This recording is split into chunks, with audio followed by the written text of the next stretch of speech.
चलिए आज वक्त में थोड़ा पीछे चलते हैं और भारत के सबसे शानदार और बेहतरीन स्मारकों में से एक सांची के महान स्तूप के रहस्यों को परत दर परत खोलते हैं।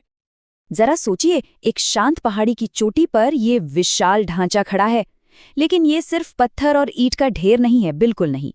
ये अपने आप में एक पहेली है, एक कहानी है जो बस खोजे जाने का इंतजार कर रही है। और आज हम सब मिलकर इसके इन्हीं रहस्यों से पर्दा उठाने वाले हैं।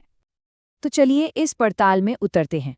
आखिर ये शानदार टीला बनाया ही क्यों गया था? इसे बनाने के लिए पैसे कहाँ से आए, किसने दिए, और सबसे जरूरी बात, पत्थर पर उकेरी गई ये आकृतियां हमें कौन सी कहानी सुनाती हैं? देखिए, इस आर्किटेक्चर के करिश्मे को सच में समझने के लिए हमें उस दौर में लौटना होगा जब इसे बनाया गया था। वो विचारों और उथल-पुथल का एक ऐसा दौर था जिसने दुनिया को हमेशा के लिए बदल कर रख दिया। जरा सोचकर देखिए, ये ईसा पूर्व पहली सहस्राब्दी का बीच का समय है और पूरी दुनिया में एक तरह की बौद्धिक क्रांति चल रही है। ईरान में ज़राथुस्त्र, चीन में कॉन्गजी, यूनान में सुकरात, ये सभी महान विचारक जिंदगी के बड़े बड़े सवालों से जूझ रहे थे। और ठीक उसी वक्त भारत में महावीर और बुद्ध जैसे लोग तो अस्तित्व के ताने बाने पर ही सवाल उठा रहे थे। ये स्लाइड उस बौद्धिक बदलाव का सार बहुत अच्छे से दिखाती है। मतलब एक तरफ तो थी पुरानी वैदिक परंपरा, जहां यज्ञ और अनुष्ठान होते थे, मवेशियों के लिए, बेटों के लिए, मतलब सांसारिक सुख सुविधाओं के लिए। और वहीं दूसरी तरफ उपनिषदों से प्रेरित एक बिल्कुल नया, गहरा सवाल उठ रहा था। लोग अब सिर्फ बाहरी चीजें नहीं खोज रहे थे, नहीं, अब वो जीवन का मतलब, पुनर्जन्म और परम सत्य जैसे सवालों के जवाब ढूंढ रहे थे।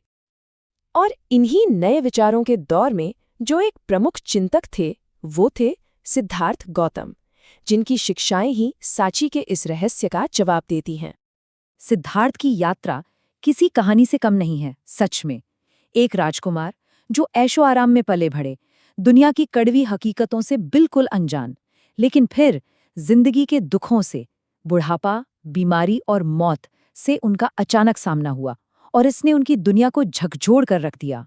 बस इसी गहरी बेचैनी ने उन्हें सब कुछ त्यागने और ज्ञान की तलाश में निकल पड़ने पर मजबूर कर दिया। एक ऐसी यात्रा जिसने आखिरकार उन्हें बुद्ध बनाया, यानी वो जो जाग गया है।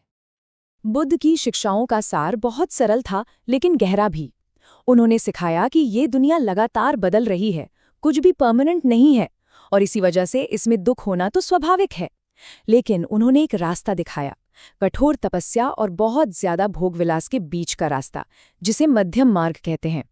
इसी पर चलकर सांसारिक दुखों से ऊपर उठा जा सकता है और अंत में निब्बाण यानी इच्छाओं और अहंकार से पूरी तरह मुक्ति पाई जा सकती है। बुद्ध ने व्यक्तिगत कोशिश और आत्मनिर्भरता पर बहुत ज्यादा जोर दिया। उनके अंतिम शब्द बहुत शक्तिशाली थे। तुम सब स्वयं अपने दीपक बनो, क्योंकि तुम्हें अपनी मुक्ति स्वयं ही पानी है।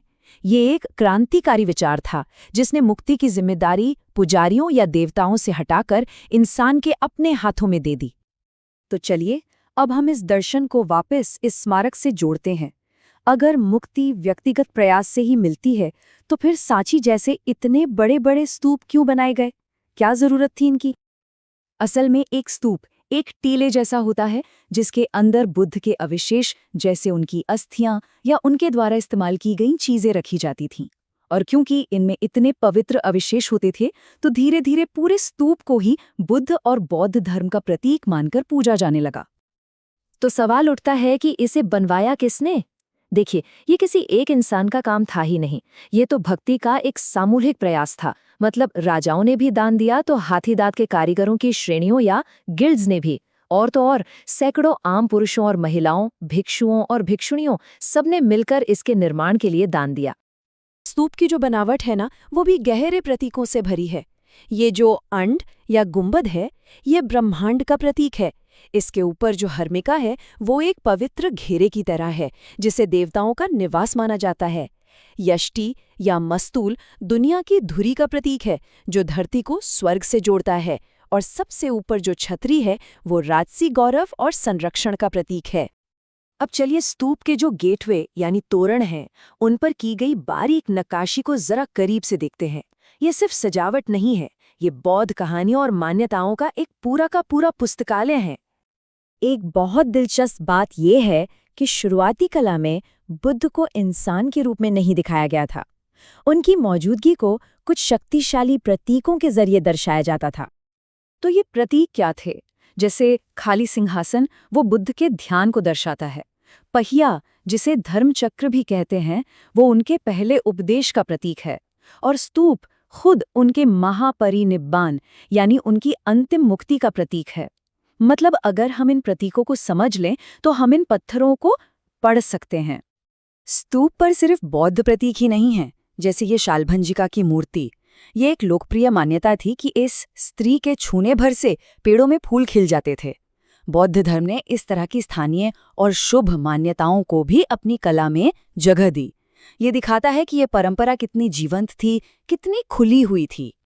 लेकिन इन स्मारकों का जो आधुनिक इतिहास है, वो खोज, नुकसान और संरक्षण की एक चेतावनी भरी कहानी भी सुनाता है। सांची की ही तरह अमरावती में भी एक बहुत विशाल स्तूप था।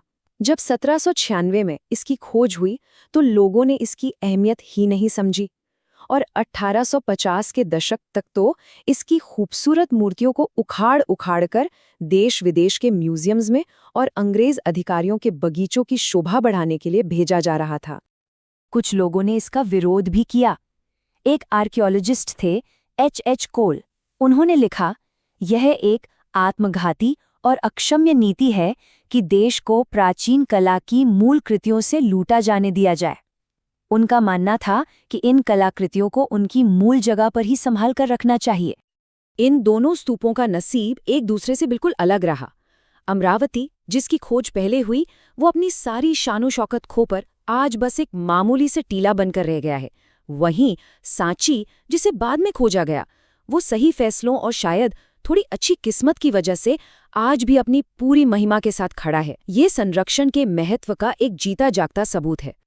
सांची को बचाने का बहुत बड़ा श्रेय भोपाल की शासकों शाहजहां बेगम और उनकी उत्तराधिकारी सुल्तान जहां बेगम को जाता है। उन्होंने न सिर्फ इसके संरक्षण के लिए पैसा दिया, बल्कि जब फ्रांसीसी और अंग्रेजों ने इसके असली गेटवे मांगे तो उन्होंने बड़ी समझदारी से उन्हें प्लास्टर कास्ट की कॉपियां देकर संतुष्ट कर दिया और असली कृतियों को यहीं भारत में ही रहने दिया। तो सांची की कहानी हमें सोचने पर मजबूर करती है कि प्राचीन पत्थरों में और कितनी ऐसी कहानियां छिपी हुई हैं जो बचने के लिए बस सही फैसलों और थोड़ी अच्छी किस्मत का इंतजार कर रही हैं। ये हमें हमारी ऐतिहासिक विरासत के नाजुकता और उसे बचाने की हमारी जिम्मेदारी की याद दिलाता है।